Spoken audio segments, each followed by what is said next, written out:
بسم الله الرحمن الرحيم قل أعوذ برب الفلق من شر ما خلق ومن شر غاسق إذا وقب ومن شر النفاثات في العقد ومن شر حاسد إذا حسد.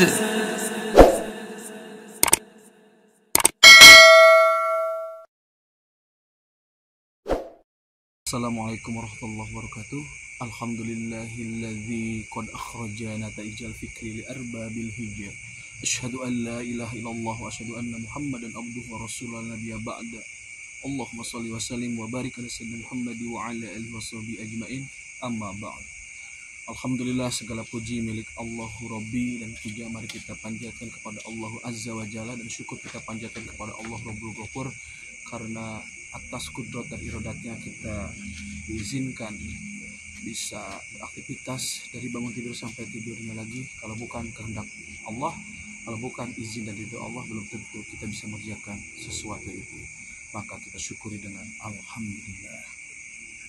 Salawat beserta salam mari kita limpah curahkan kepada baginda Nabi Muhammad sallallahu alaihi wasallam. Alhamdulillah, pada kesempatan ini saya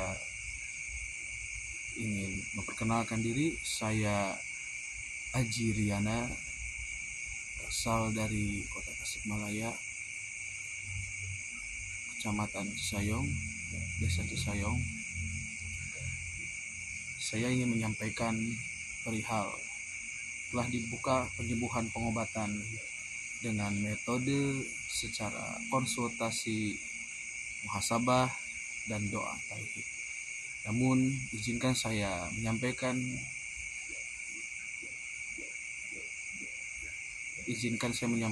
perihal penyakit itu menjadi dua bagian. Pertama, penyakit itu adalah ujian. Sesuai dengan firman Allah Ta'ala, waja'alna ba'dakum li ba'din fitnatan atasbirun.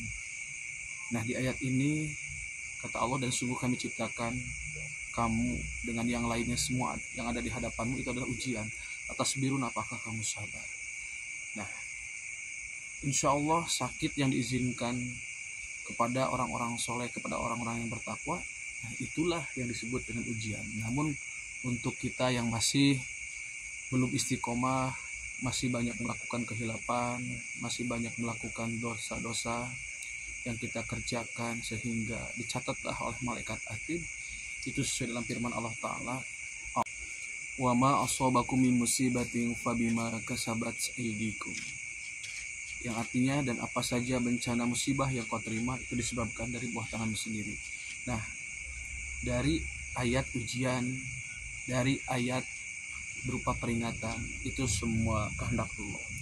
Cuma untuk kelas kita yang masih melakukan kesalahan dan dosa-dosa, kita ambil ayat muhasabah. Nah, bagaimana saya menyelesaikan perihal penyakit baik medis ataupun non medis? Nah, saya kembalikan terhadap Al-Quran. Kenapa saya meyakini bahwa penyakit semua yang ada di muka bumi ini bisa tersembuhkan? Karena Allah telah berfirman di dalam Al-Quran, wa nunazzilu minal qur'ani ma huwa shifaa'u wa rahmatul lil mu'minin. Nah, dan sesungguhnya Al-Quran diturunkan itu ke muka bumi untuk menjadi syifa, sebagai obat. Nah, agar menjadi obat Al-Quran ini, bagaimana caranya ialah kita muhasabah. Contoh, ketika kita sakit migrain, nah di dalam kepala itu ada otak. Otak itu gunanya untuk berpikir. Nah, ketika otak kita salah suuzon terhadap orang, nah ketika ditimpakan peringatan oleh Allah migrain, nah itu adalah akibat dari suuzon. Nah, Allah itu kan maunya kita ini berpikir husnuzon, tapi setan menggoda kepada kita adalah supaya kita suuzon. Nah, disinilah penyembuhan itu saya sampaikan secara muhasabah dengan jalan introspeksi diri, dengan jalan kembali kepada Al-Quran, menyelesaikan segala sesuatu hendaknya adalah karena kita seorang mukmin. Nah, sejat orang mukmin itu adalah dalam keterangan adalah doa. Nah, sebagaimana firman Allah dalam Al-Qur'an, A'udzubillahi samil alim minasyaitonir rajim. Bismillahirrahmanirrahim. Ud'uni astajib lakum wa yastajibul ladzina amanu wa amilus sholihat. Al-ayat sadaqallah. Nah, di ayat ini Allah berfirman, berdoalah kepadaku, niscaya aku akan mengabulkan doamu apabila kamu beriman serta mengerjakan amal soleh.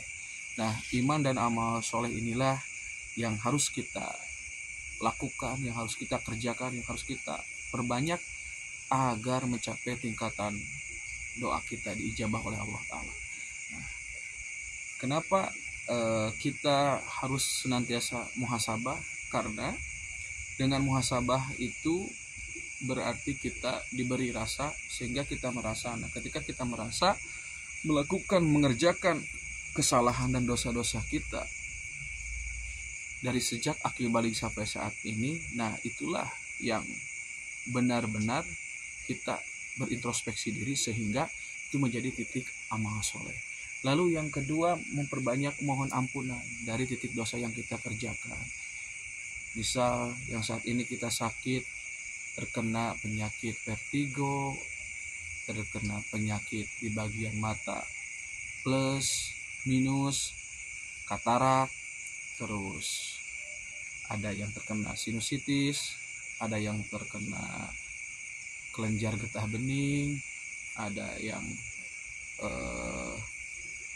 punya keluhan jantung, penyakit paru-paru, ada yang terkena penyakit asam lambung, MAH, dan yang lain-lainnya. Nah, semua ini sebenarnya bisa kita selesaikan, bisa kita raih dengan berakhlak baik, dengan berakhlak soleh, karena dengan berakhlak baik itu akan menjadi titik amal soleh, sehingga ketika kita taubatnya benar-benar serius, benar-benar dikerjakan, maka insya Allah doa-doa kita pun akan diijabah oleh Allah Ta'ala. Nah, saya akan membahas perihal medis inilah yang harus kita jadikan sebagai jalan ikhtiar ya.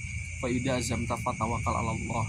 Nah, untuk siapapun saudaraku seiman seakidah, hendaknya sebelum kita melakukan pengobatan ke alternatif ataupun ke pengobatan yang sesuai Al-Quran dan Sunnah Rasul, tentunya kita harus coba dulu dicek dulu, didiagnosa dulu oleh dokter kalau ada penyakit di dalam organ tubuh.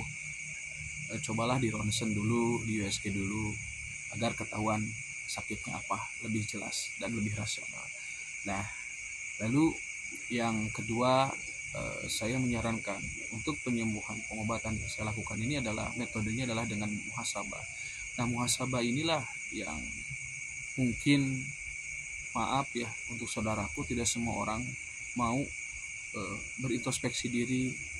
Ada kalanya orang yang punya uang, yang penting asal sembuh, dia tidak mau bertobat. Nah, kalau untuk saya, maaf, untuk melakukan pengobatan penyembuhan dengan saya harus benar-benar melalui ikrar, melalui janji, melalui keseriusannya. Karena kalau Allahnya aja tidak diyakini, apalagi omongan saya. Nah, maksud saya adalah, jadi sembuh itu bonus dari taubat. Nah, bagaimana agar kita mencapai kesembuhan yang totalitas, yang optimal? Ya, salah satunya adalah benar-benar mengikuti Al-Quran, kembali kepada Al-Quran dengan memperbanyak amal soleh, meningkatkan sisi iman kita, meningkatkan sisi ketakwaan kita, sehingga itulah yang akan menjadi barometer diijabahnya doa kita dan tersembuhkannya penyakit kita yang ada di dalam tubuh kita dari ujung kepala sampai ujung kaki, baik medis ataupun non medis. Kuncinya adalah kita taubat kepada Allah Ta'ala. Nah, lalu taubat apa yang akan diterima oleh Allah? Itu adalah taubat yang serius. Illal ladzina tabu wa aslahu wa bayyanu. Nah, ciri orang yang bertobat, benar-benar tobatnya sungguh-sungguh adalah tobat yang benar-benar melakukan perbaikan dengan serius dari masa lalu, flashback ke belakang, dirubah dari yang tadinya banyak melanggar firman-firman Allah Ta'ala, firman-firman Allah Ta'ala yang dalam Al-Quran. Nah, berusahalah dari sekarang ditingkatkan bagaimana Al-Quran ayat demi ayat kita aplikasikan dalam bentuk akhlak. Lalu yang kedua, mengerjakan sunnah-sunnah Nabi. Apa yang telah dikerjakan oleh Rasulullah, nah kita kerjakan dalam kehidupan sehari-hari. Insya Allah kalau kita sudah memperbaiki taubat kita, nah lalu kita mengingatkan, menasehati gitu. Nah, faulaika atubu alaihi, maka merekalah yang diterima taubatannya. Jadi orang yang benar-benar taubatnya serius, sudah istiqomah, nah, lalu mengajak saudara kita.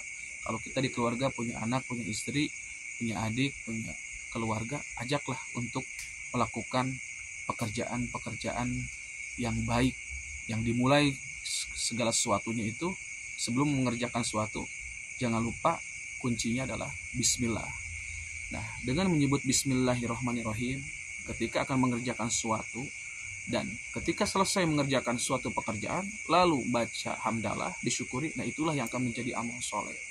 Nah, apabila kita mengerjakan, misal yang seorang guru dari rumahnya lalu mengucapkan bismillah, melangkah ke sekolah, nah pulang dari sekolah membaca hamdalah, nah ketika basmalah dan hamdalah itulah titik langkahnya akan dicatat oleh malaikat raqib sebagai amal soleh. Nah, yang sayangnya itu apabila kita tidak bismillah dan tidak alhamdulillah, maka kebarokahan itu tidak akan ada.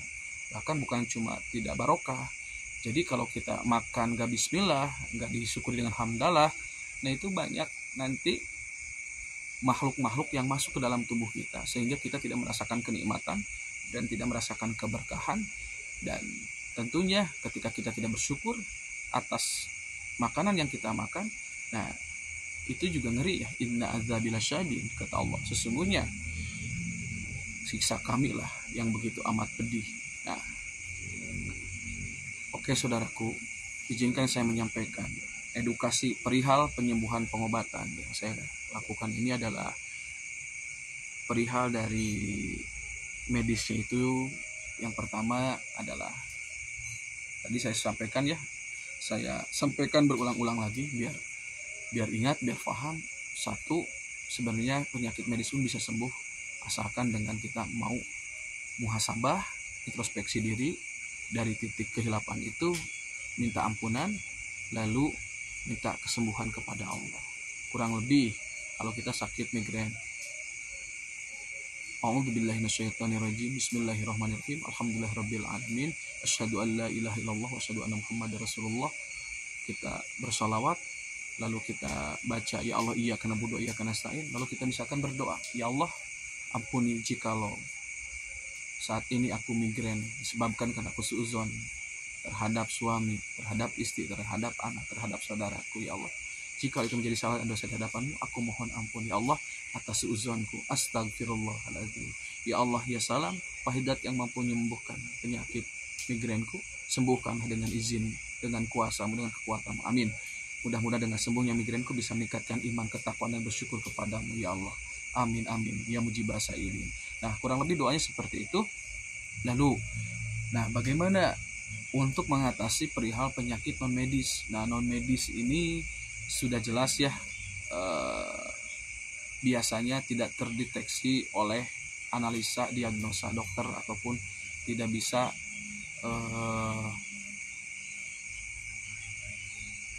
ketemu dengan misalkan dengan di ronsen, dengan di USG. Nah, banyak sekarang yang terkena penyakit gangguan non medis. Nah, gangguan non medis ini ada spesifikasinya. Pertama, non medis itu bisa saja terjadi akibat seseorang itu punya ilmu leluhur. Nah, ilmu leluhur itu yang disebut dengan ilmu terah. Ilmu terah itu adalah ilmu keturunan, ilmu genetika. Dari manakah proses itu bisa turun menurun dari leluhur kita? Itu karena dulu leluhur kita pernah menyumpah dengan sumpah ilmu 7 turunannya kepada turunannya agar dijaga dengan ilmunya. Nah, Bagaimana proses masuknya? Nah, itu bisa saja ketika leluhur kita, kakek nenek buyut kita yang semisal mempunyai ilmu kadugalan, ilmu daya tarik, ilmu pengasihan, ilmu pesugihan, dan ilmu-ilmu yang tidak sesuai Al-Quran dan Sunnah Rasul. Nah, itu bisa masuk melalui hubungan biologis. Semisal kakek kita dengan nenek kita berhubungan, lalu di tubuhnya itu ada ilmu. Nah, dengan tidak basmalah, dengan ada ilmu kemusyrikan di dalam tubuhnya itu, nah akhirnya si ilmu yang nempel di tubuhnya itu bisa masuk lewat sperma kalau laki-laki. Nah, kalau perempuan bisa masuk di sel induk telur. Nah, ketika masuknya sperma ke rahim perempuan, masuk menyentuh sel telur sehingga terjadi pembuahan, sehingga terjadilah janin. Nah, disitulah sebenarnya proses masuknya ilmu turunan. Nah, ilmu turunan itu bisa saja walaupun tidak dipelajari, tiba-tiba ketika sudah lahir dia punya kemampuan bisa peka, bisa melihat dengan ditempeli matanya oleh jin, ataupun pikirannya, ataupun telinganya dibisikkan. Ada yang kedua dari ilmu leluhur itu, misalkan dia tidak bisa ilmu pemacan, tapi tiba-tiba dia bisa pemacan. Nah, itu juga salah satunya masuknya dari proses turun-temurun dari ilmu terah. Nah, itulah kemusyrikan yang dilakukan oleh leluhur kita. Kalau itu menetes sampai kepada turunannya, salah satunya kita sebagai keturunannya ketika mengetahui ada ilmu turunan, hendaknya dikonsultasikan, diselesaikan kepada orang yang ahlinya. Nah, ahlinya inilah yang harus kita cari. Di dalam Quran, fas'alu ala dzikri in kuntum la ta'lamun. Jikalau ada masalah, tanyakan kepada ahlinya. Nah, ahlinya ini adalah yang benar-benar atas izin Allah dia diizinkan mempunyai maunah. Kalau orang soleh zaman sekarang ya, ustadz, kiai, ataupun para ajengan, biasanya orang-orang yang istiqomah, orang yang diberikan kemampuan kelebihan itu karena kesolehannya, itulah maunah. Kalau waliullah itu tingkatannya karomah. Nah, kalau untuk menyelesaikan ini tentunya harus orang yang benar-benar bisa mengetahui di bidang tersebut atas izin Allah Ta'ala. Karena kalau sesuatu tidak ditangani oleh ahlinya, maka di dalam hadis pun menyatakan tunggulah kehancuran. Jadi tidak bisa mengatasi suatu penyakit non medis, terutama melepaskan ilmu turunan kepada penyembuhan pengobatan yang asal-asalan. Nah, jadi kalau ilmu leluhur itu nggak diputus, dampaknya adalah kemusyrikan yang akan menjadi dosa jariah. Padahal dosa syirik itu adalah dalam firman Allah Ta'ala di dalam Al-Quran, Allah berfirman, inna syirka la dzulmun adzim. Sungguhnya dosa syirik, dosa musyrik itu adalah dosa yang tidak akan diampuni oleh Allah Ta'ala. Dari itulah saya mengajak, ayo yang punya ilmu leluhur, punya ilmu keturunan, mari kita selesaikan. Dengan cara apa? Dengan cara mencari siapa yang diizinkan oleh Allah Ta'ala, menguasai, melepas ilmu turunan itu dengan jalan sesuai Al-Quran dan Sunnah Rasul. Karena kalau diputus itu insya Allah tidak akan nitis lagi, dan tidak akan berdampak negatifnya itu nanti kalau punya ilmu turunan, anak cucu kita itu emosinya tinggi, lalu yang kedua sering kerasukan, sering kesurupan, dan juga sering dapat bisikan, dan bisa jadi hal-hal yang bersifat jin di tubuhnya itu bisa mengkompori, memanasi sehingga berapi-api, sehingga akhlak dan perilakunya itu mencerminkan ilmu turunannya dalam tubuhnya. Misalkan yang punya ilmu harimau, kalau dia emosi terpancing, dia bisa kesurupan, dia bisa kerasukan, dan dia bahkan bisa punya kekuatan di atas rata-rata atau di atas biasanya, kebiasaannya, karena dia ditempeli oleh makhluk tersebut. Nah, dari situlah sudah jelas itu merugikan. Dan yang sangat merugikan itu kalau kita ada ilmu leluhur dalam tubuh kita tidak mau dibersihkan, nah itulah kita akan terjadi kemusyrikan ketika kita tidak minta lagi kepada Allah, tidak minta lagi kepada Allah Ta'ala dengan cara berdoa, dengan munajat, tetapi kita malah memanggil leluhur kita, malah memanggil orang yang sudah meninggal, orang-orang tua kita yang sudah wafat. Nah, itulah kemusyrikan yang nantinya berbahaya dan bisa berakibat fatal di mata Allah. Oleh karena itu, saudaraku yang dirahmati Allah Ta'ala, yuk kalau ada yang mau mencoba melepas ilmu turunan, bisa datang kepada saya atau bisa telepon, WhatsApp. Nanti kalau ada yang mau datang bisa janjian dengan saya, karena kalau untuk janjian dengan saya biasanya saya bisa lebih mengutamakan kalau sudah janji dari sebelumnya. Nah, oke. Yang kedua, saya menyampaikan gangguan non medis itu juga bisa dari amalan yang tidak sesuai syariat Islam. Amalan seperti apa yang tidak sesuai syariat Islam itu? Amalan yang bacaannya, niatnya itu duniawi. Contoh, semisal kita membaca kalamullah, membaca zikir, tetapi ketika kita niatnya untuk kekayaan, niatnya untuk penglaris, niatnya agar banyak yang sayang, nah itu bertentangan sesuai dalam firman Allah Ta'ala, a'udzubillahi minasyaitonirrajim, bismillahirrahmanirrahim, wala yastaru ayatillah illa thamanan qalila, al-ayah sadaqallah. Nah, di ayat ini Allah berfirman, dan janganlah kaum Muhammad memperjualbelikan ayat-ayatku dengan harga yang murah hanya untuk dunia. Nah, ketika kalimatnya jangan, berarti itu larangan. Nah, kalau itu kita kerjakan, berarti kita dosa. Nah, dari kenapa dilarang itu? Karena jadi apabila kita membaca firman-firman Allah Ta'ala, walaupun itu dalam Al-Quran, misalkan kita membaca surat Yusuf, tapi niatnya untuk melet seseorang agar yang kita senangi itu dia bisa tertarik dan jatuh cinta kepada kita. Nah, itulah bacaan yang bertentangan dengan hadis innamal a'malu bin niat. Sesungguhnya amal itu tergantung niat. Nah, ketika niat kita tidak baik, bukan ingin ridho Allah, nah nanti ada jin yang masuk ke dalam tubuh kita, ke dalam hati kita, ke dalam pikiran kita, bahkan membantu proses ilmu tarik dari pelet tersebut yang masuk ke motorik otak orang yang ditunjukkan agar tertarik. Nah, ketika jatuh cinta si perempuan itu dengan bacaan tersebut, lalu ketika dia sampai nikah, nah itu sebenarnya yang akan menjadi dosa di hadapan Allah Ta'ala, karena bacaan tersebut diniatkan memaksa orang agar dia mau dinikahi atau menjadi pacar. Nah, Al-Quran diturunkan itu bukan seperti itu. Kalau kita berakhlak seperti Nabi Yusuf, perempuan itu jatuh cinta kepada kita, nah insya Allah itulah yang sesuai dengan Al-Quran. Jadi Al-Quran itu benar-benar gambaran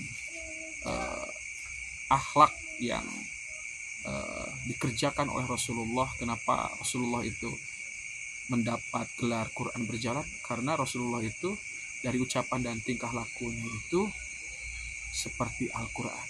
Nah, jadi kalau kita mengerjakan Al-Quran dalam kehidupan sehari-hari berbentuk akhlak, nah itulah akan menjadi amal soleh kita. Nah, ketika perempuan jatuh cinta, seperti kita akhlaknya baik, ucapannya baik, nah itulah yang benar-benar sesuai syariat Islam. Jadi bukan membaca surat-surat tertentu dikhususkan untuk menarik seseorang agar dia jatuh cinta ataupun agar kita kaya. Jadi kita harus kembali kepada Al-Quran. Seperti halnya kita dalam sholat, kita akan membaca ya dalam ikrar kita, inna sholati wa nusuki wa mahyaya wa mamati lillahi rabbil alamin. Itu kan jelas di surah Al-An'am.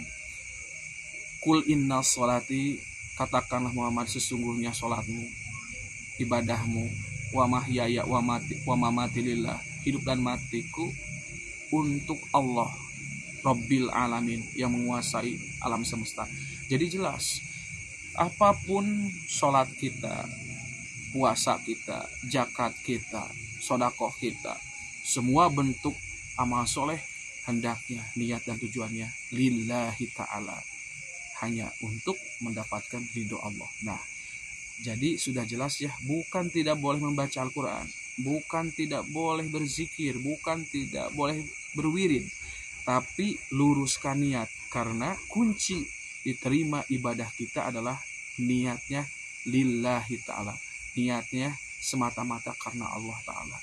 Oke, jadi itu amalan yang harus kita luruskan, apalagi amalan yang di luar jalur Qur'ani. Misalkan ada amalan membaca mantra, terus ritual-ritual dengan amalan yang tidak sesuai syariat Islam, misal mengadakan sesajen agar mengundang hodam-hodam atau leluhur itu datang membantu kita. Nah, itulah yang tidak boleh, dan saya menyampaikan karena saya peduli terhadap saudara saya seiman seakidah, jangan coba-coba melakukan amalan tidak sesuai syariat Islam, karena itu bisa menjadi musyrik di hadapan Allah Ta'ala. Oke saudaraku, itulah amalan yang tidak sesuai syariat Islam itu yang harus kita hindari. Pertama dari niat dan tujuannya, apalagi amalan tersebut bisa menjadi musyrik di hadapan Allah Ta'ala, semisal tidak ada dalam tuntunan Al-Quran dan Sunnah Rasul, itu harus kita hindari, harus kita jauhi agar kita selamat dan menjadi orang yang beruntung di akhirat. Amin. Oke saudaraku, lalu yang ketiga saya akan menyampaikan perihal ilmu yang diijazahkan. Ilmu yang diijazahkan dengan ijab qabul. Misal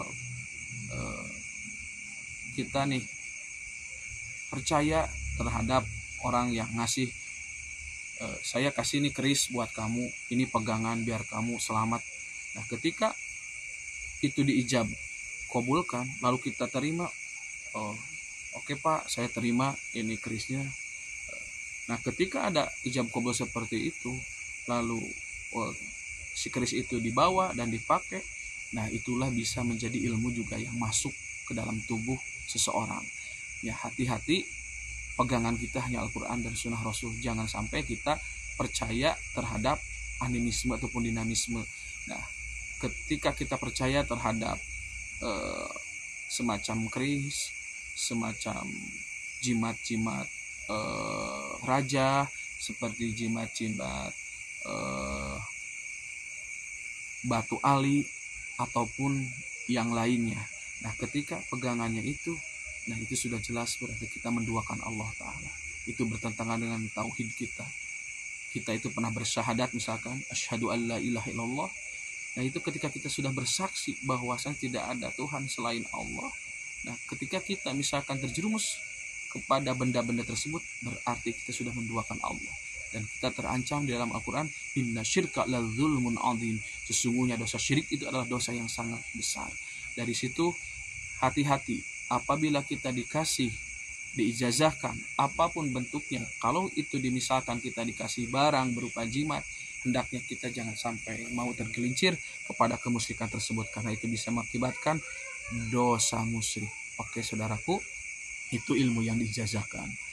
Lalu yang ketiga, nah yang ketiga ini bisa saja non medis ini berdampak kepada kesehatan dari kerajaan jin atau jin-jin yang liar itu masuk ke dalam tubuh seseorang.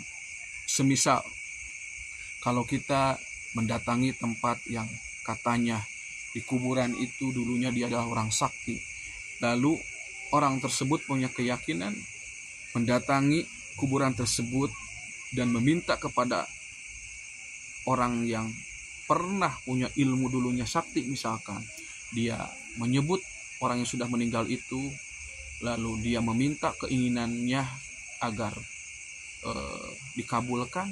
Nah, ketika dia meminta selain Allah, ketika dia memohon kepada orang yang sudah meninggal, nah itu bisa menjadi makhluk dari kerajaan jin atau jin yang ada di sekitar tersebut masuk ke dalam tubuhnya.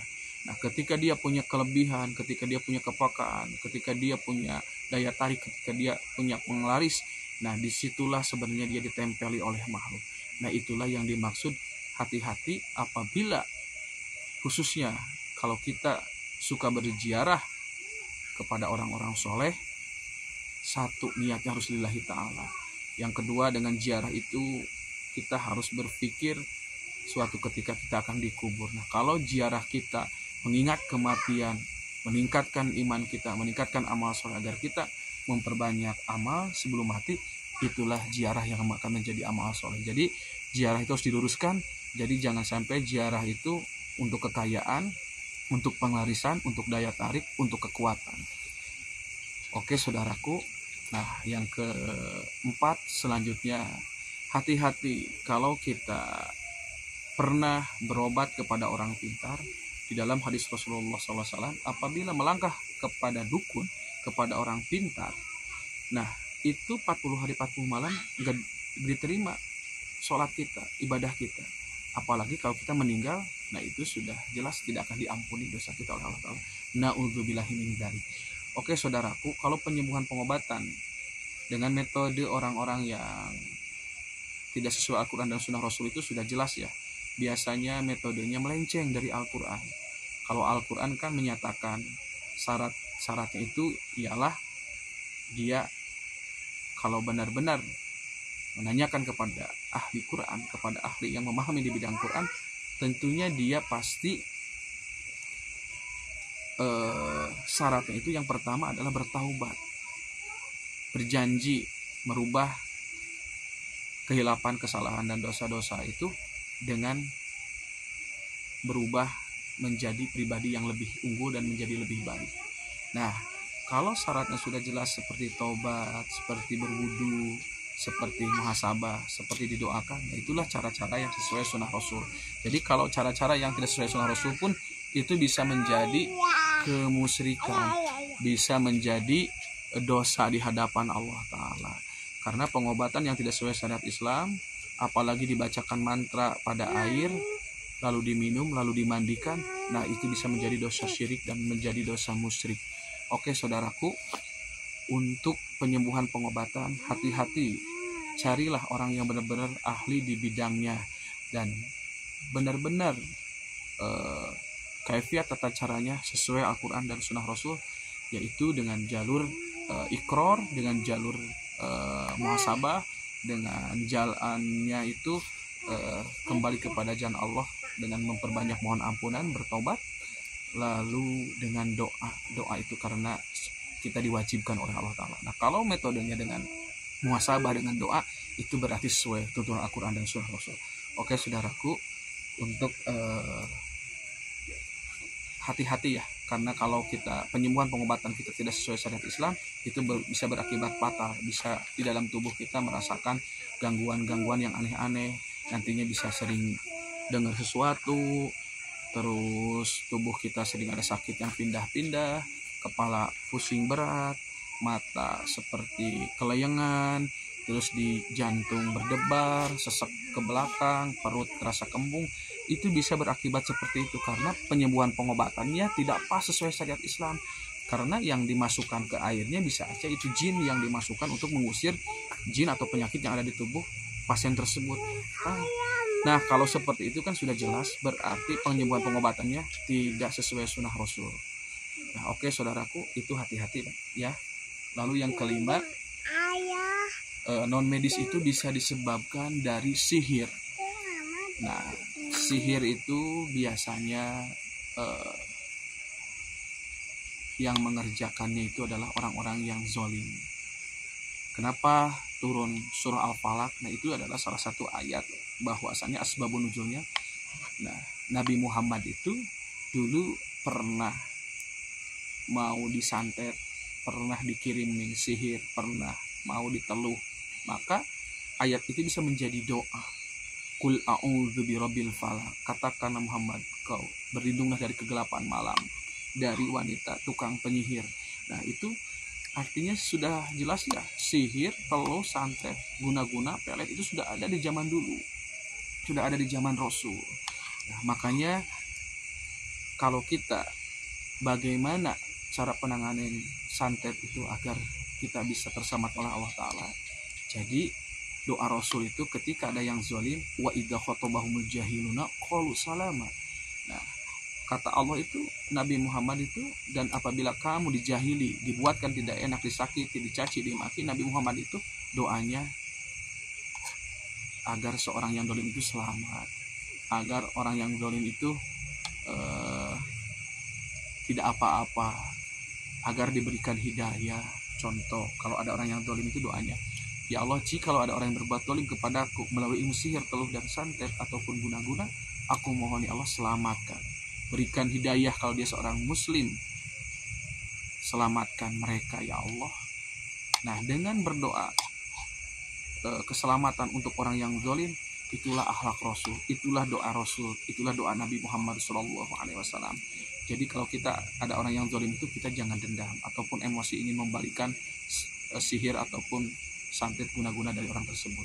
Karena apabila kita punya sifat seperti itu, berarti ketika kita diuji oleh Allah Ta'ala, sama saja kita tidak mau melewati ujian itu dengan sabar, sholat, dan tawakal kepada Allah Ta'ala. Nah, hati-hati ya, untuk sihir, teluh, santet guna-guna itu sebenarnya ada.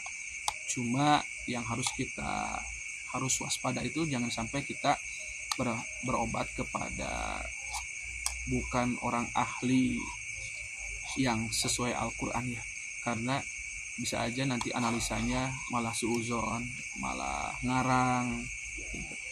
Dari itulah saya menyampaikan kepada saudara-saudaraku, hati-hati, gangguan non medis itu banyak spesifikasinya. Bisa dari gangguan non medis itu karena ada ilmu turunan, lalu ada amalan yang tidak lillahi ta'ala, yang tidak sesuai sunnah Rasul, yang niatnya duniawi bukan karena Allah. Nah, dari bacaan-bacaan tersebut bisa masuk ke tubuh dan menjadi jin itu bersarang di tubuh. Lalu yang ketiga, dari ilmu yang diakalkan, dijazakan yang tidak sesuai syariat Islam, yang seperti saya tadi contohkan, dikasih keris, diterima, diyakini bahwa itu menjadi keselamatan, bisa menjadi kekuatan. Nah, itu ilmu yang diakalkan, dijazakan. Lalu yang keempat, kalau kita sering datang ke tempat makam orang-orang yang dulu sakti, lalu meminta, memohon agar kita mendapatkan kekuatan atau daya tarik atau penglarisan. Nah, di situ juga makhluk dari kerajaan jin ataupun dari jin-jin yang ada di sekitar situ bisa masuk. Lalu yang kelima, dari penyembuhan, pengobatan yang tidak sesuai syariat Islam, orang yang punya ilmu itu yang memasukkan ke tubuhnya untuk mengusir jin, nah itu bisa jin itu bersarang di tubuh. Lalu yang terakhir, sihir itu bisa dari gangguan non medis yang dikirimkan oleh orang yang mempunyai kemampuan mengirim sihir, teluh, pelet, santet ataupun guna-guna. Nah, dari semua non medis ini insya Allah saya sampaikan sebagai edukasi, mudah-mudahan manfaat, mudah-mudahan yang melihat YouTube saya, video saya bisa menjadi amal soleh, bisa menjadi meningkatkannya iman ketakwaan kita kepada Allah Ta'ala. Amin. Amin, amin ya Allah ya Rabbal Amin. Mungkin dicukupkan sekian. Billahi fisabil haq. Wassalamualaikum warahmatullahi wabarakatuh. Jangan lupa guys, di subscribe channel saya, namanya Aji Riana Official. Jangan lupa like, share, and comment. Oke, terima kasih guys. Assalamualaikum warahmatullahi wabarakatuh.